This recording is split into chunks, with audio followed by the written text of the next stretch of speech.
It's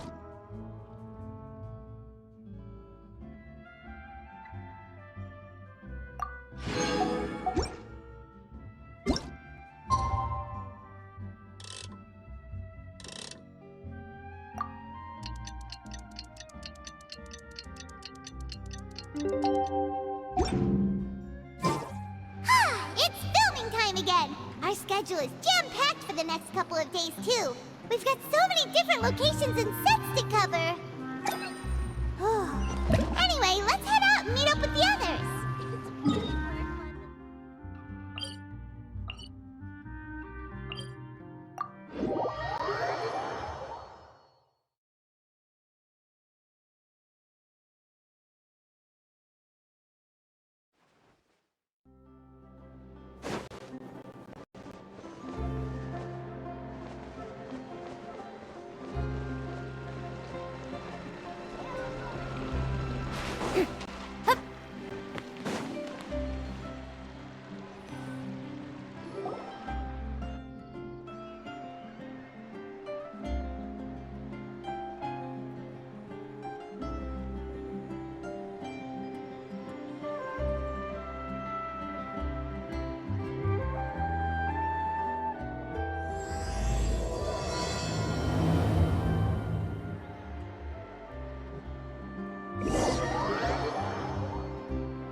Everyone, we're looking to wrap with our two main ladies today.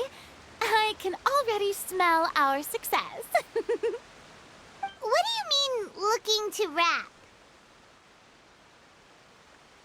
Oh, aren't you the expert now?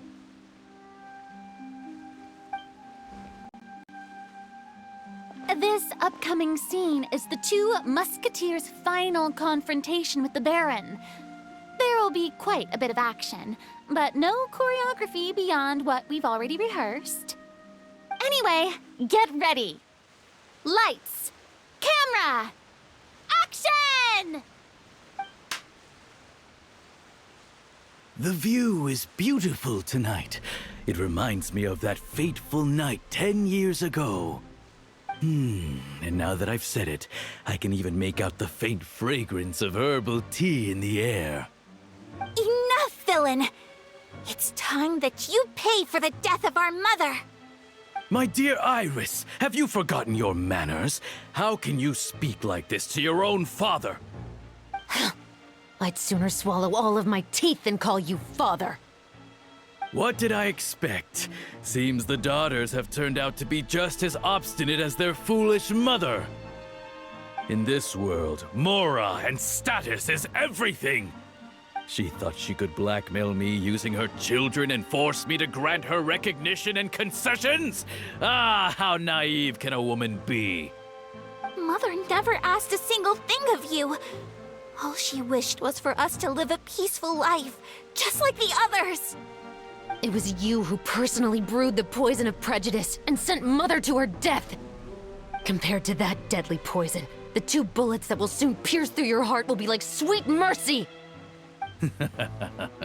And that's exactly why I said you're just as naive as her.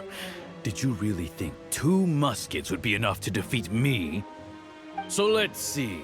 What is stronger? Mora and power, or the 2 muskets in your hands? Get them! Tulip! There are too many of them! It'll be okay. We'll cover each other, Iris. And Mother will be watching over us, too. Stop right there!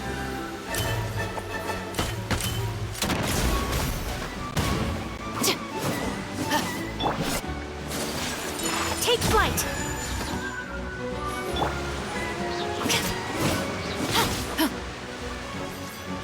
You asked for it! Drop your weapons!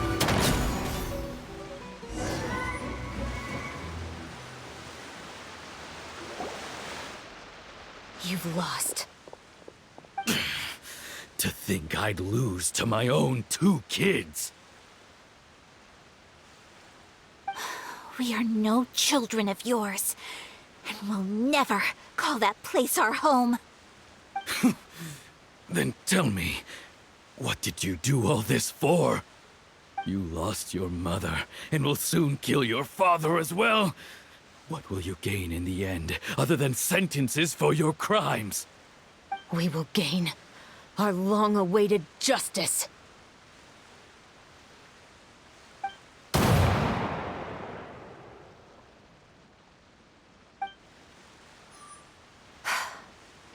It's over. Finally, it's over.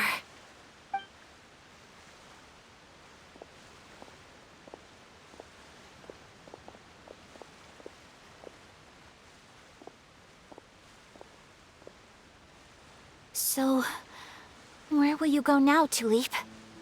I'm not too sure, Iris. Maybe somewhere with lots of flowers? After all, Mother always did love going where the blossoms were. What about you? I want to go visit Mother's grave. Yeah, that's not a bad idea. Huh? Tulip, look! What is it? It's Mother's favorite. The rainbow rose. Look, it's blooming again.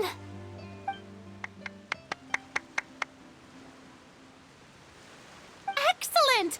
That was beyond mesmerizing. Even I didn't expect this scene to go so well.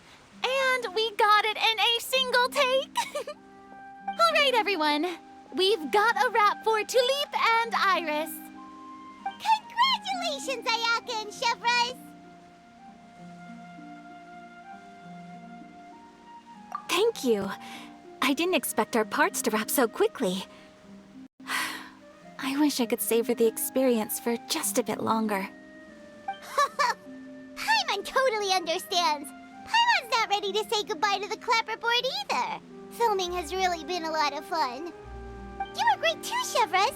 The way you said, long-awaited justice. It gave Paimon chills. That is indeed my favorite line in the whole book. I still remember trying to act it out in my room the first few times I read it. Whoa, Paimon would have never guessed you're that type. Who doesn't like stories where the guilty are punished and justice prevails over evil? Don't forget, I'm the captain of the Special Security and Surveillance Patrol. Captain, I have something urgent to report. Please excuse me, everyone. I'll be back in just a moment. It's okay, don't worry about us.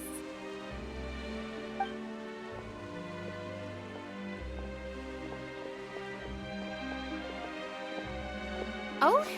Was she whisked away by work already? I was just about to tell her how great she did. It seemed like some urgent official business.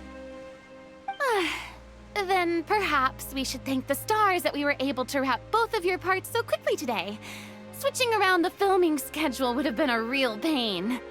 Anyway, I actually came over to let everyone know that we're all done for today. You can go home and get some rest.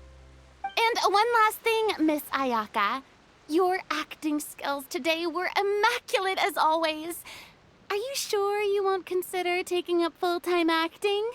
See, I just happen to know this great troupe that's still looking for a lead actress.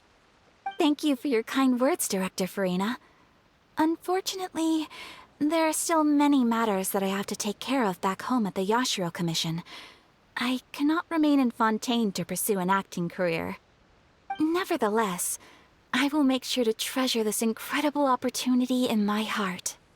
Oh, that's a shame, but I understand. Just let me know if you ever change your mind. I believe it's also about time for me to take my leave. But hopefully I'll see you on set over the next few days. Even though my part's wrapped, I'd still like to swing by and help out the crew. See you tomorrow, Traveler and Paimon. Yep, see you tomorrow. What should we do next? Maybe we'll go investigate the case some more with Chevres today. Traveler, Paimon, please come with me. Huh? Where are we going?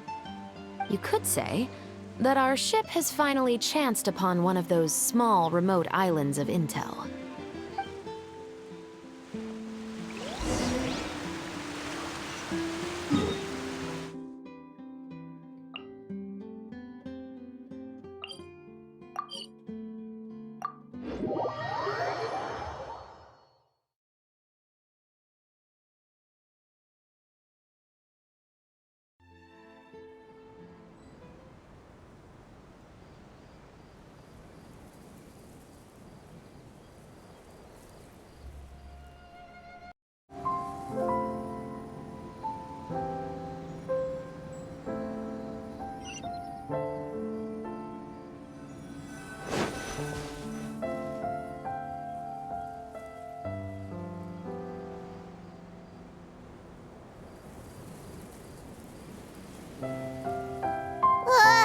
Paimon's exhausted.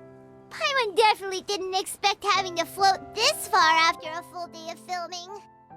So, Chevres, why did you take us here? Affirmative. It wasn't anything conclusive, but it should show us a clear way forward. Have you ever heard of someone by the name of Emily? Oh, you mean that famous perfumer? She's a good friend of mine. She's lent me her aid several times in the past to resolve some difficult cases. After I discovered the rainbow rose at the scene of the murder, I sent it to her. After all, she's probably the foremost expert on flowers and scents in all of Fontaine. And then? There was nothing remarkable about the flower or the trace amounts of soil left on it. But according to Emily, the rainbow rose left by the killer was derived from a very rare cultivar. Huh. Paimon didn't know that there were different varieties of rainbow rose. Paimon just thought they grew everywhere in the wild. Flowers that are deliberately cultivated will always show some different features from those that bloom in the wild. We already knew that the rose left at the scene belonged to a special cultivar, but with Emily's expertise, we were able to pinpoint the place where it was first picked from. Oh, Paimon gets it now. So whoever first planted that rainbow rose was probably the killer. Precisely. And after we checked what we learned against some sales records from the past, we discovered that there's only one person in all of Fontaine who could grow and sell this specific cultivar. Really? And who is it? It's the novelist. But didn't you say he had an alibi? To be clear, I haven't changed my mind about him. I still don't think he was the one who pulled the trigger. However, that doesn't mean the true culprit never visited him at his home or never purchased a rainbow rose from his garden. Whatever the case, we will have to confirm a number of things with him. So you mean the next place we need to go is... Yes, we're going to pay him a visit at his home.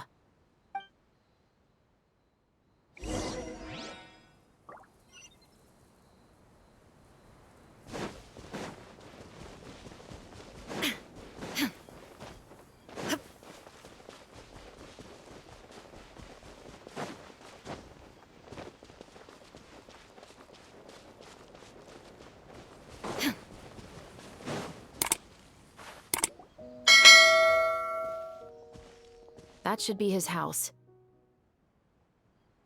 There are so many Gardamex stationed around the place. That's pretty unusual, right? According to what he told me last time we spoke, he hired them so he won't be harassed or disturbed. Huh. So there are a lot of flowers in his garden, but Paimon doesn't think we'll be able to pick one without alerting the Gardamex. Right. Which is exactly why I think there has to be a special connection between him and the killer. So, should we knock? Just wait here for now. I'd like to take care of a number of those Gardamex first. But they're so far away. How are you planning to do that? Don't forget, Paimon, I'm actually the real-life captain of the Musketeers.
All clear. Let's go. Wait! Paimon's a little nervous now that we know he could be the killer. Can we go over our plan of action again? I'll go knock on the door and make sure it's safe inside. Once we're sure that we're in the clear, I'll ask him to come with us for a quick round of questioning at the guard's headquarters. But can't we just arrest him? We still have no evidence that he's the killer, or that he lent the killer any direct aid. Still, it would be appreciated if you could pick a rainbow rose from his garden for me while I'm talking to him. It'll help the Marachose Phantom confirm Emily's theory. Sure, no problem. Just be careful, Chevres.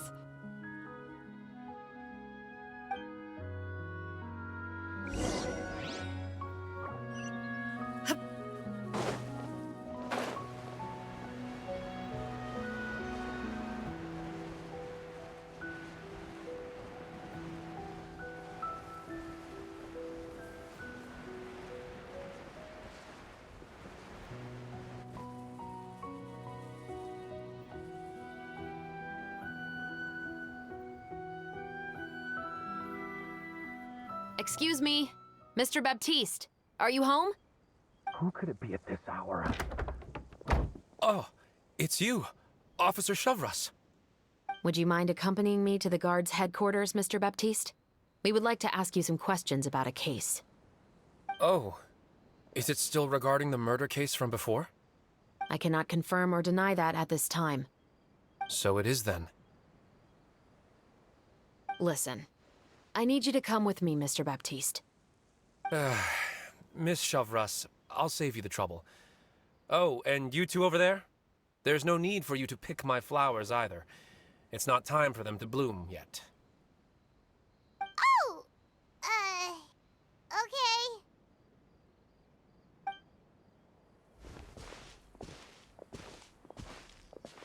By saving me the trouble, you mean... I will confess, I was the killer. Huh? He just admitted he's guilty! Please relax, everyone. I'm not armed. The musket you're looking for has been buried in my backyard.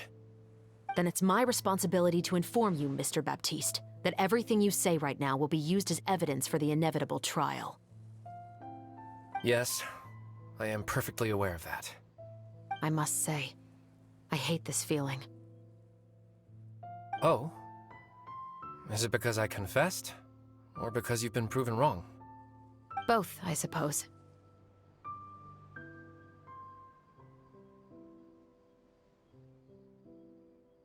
For the same reason as the one I wrote out in my novel, of course. I did it to exact revenge. I know you haven't figured out the link between the two of us. Had you done so, I'd have been taken away to the headquarters a long time ago. But that won't stop me from always remembering his grotesque face. After all, he was the one who killed my mother. Your mother is still healthy and well. You know, I was adopted as a child. I was referring to my birth mother. That was never recorded in the orphanage's records. Please forgive a 6-year-old child for concocting some lies to protect himself after watching his mother die right in front of him. So, your novel, it was like a record of your life? No, of course not. It was a work of fiction with many embellished parts. But I am indeed the illegitimate son of a wealthy and influential man who abused his power to murder my mother. That part was 100% real. But the man you killed didn't have a Mora to his name.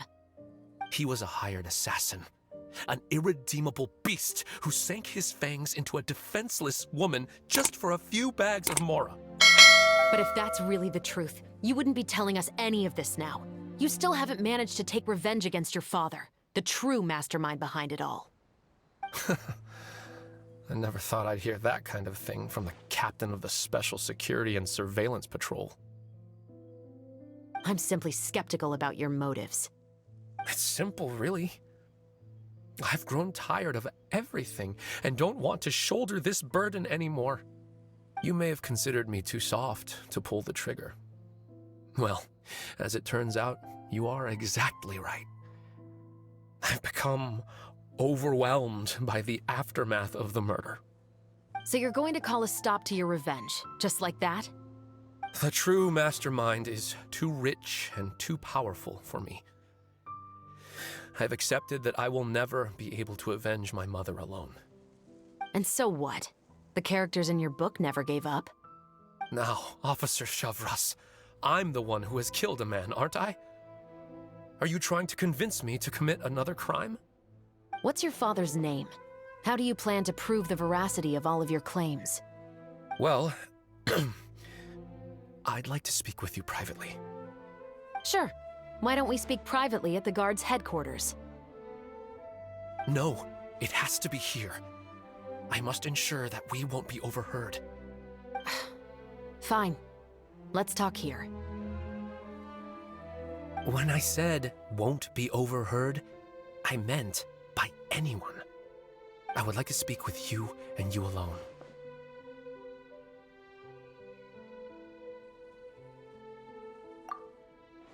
Thanks. I appreciate it. Please stay safe, Chevres.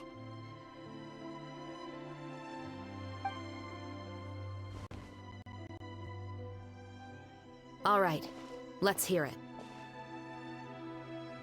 Will you really believe what I'm about to say? Well, that depends on what you're going to tell me. Fair enough. Fair enough. Then listen closely.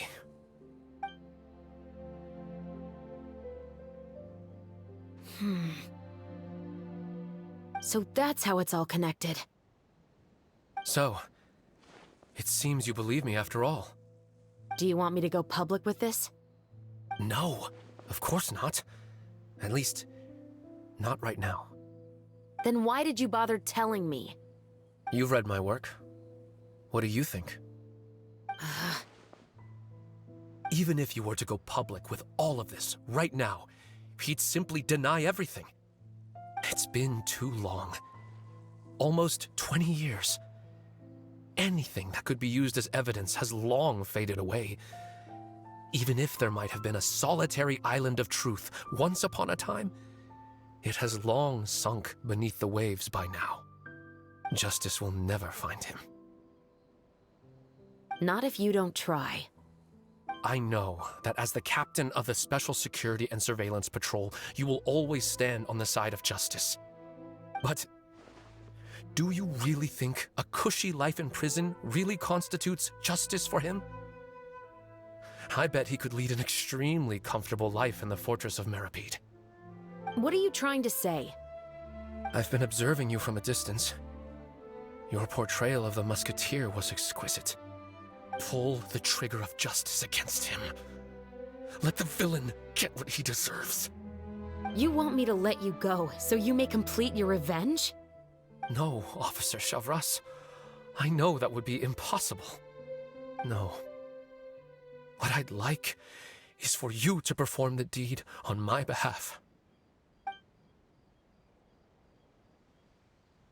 Oh, Chevres sure is taking her time.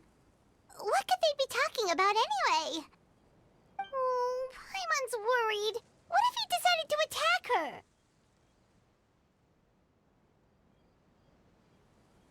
Oh, you do have a point. Still, do you have any idea who the rich person might be? And why the novelist doesn't want us to hear what he's saying to Chevres? Sorry to keep you waiting, you two. Hey, how did your talk go? I've already sent someone to escort Baptiste back to the headquarters for questioning. He wasn't lying about the musket. It was indeed buried in his backyard. But what about the name? Did he tell you the name of the rich guy? Yes, he did. But for now, I have to return to the Special Patrol. There are still a few loose ends I need to tie up.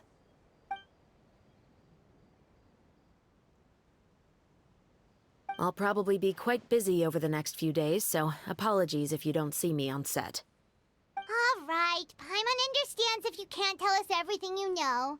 We'll just keep an eye on the Steambird then. Actually, there's still something else I need your help with.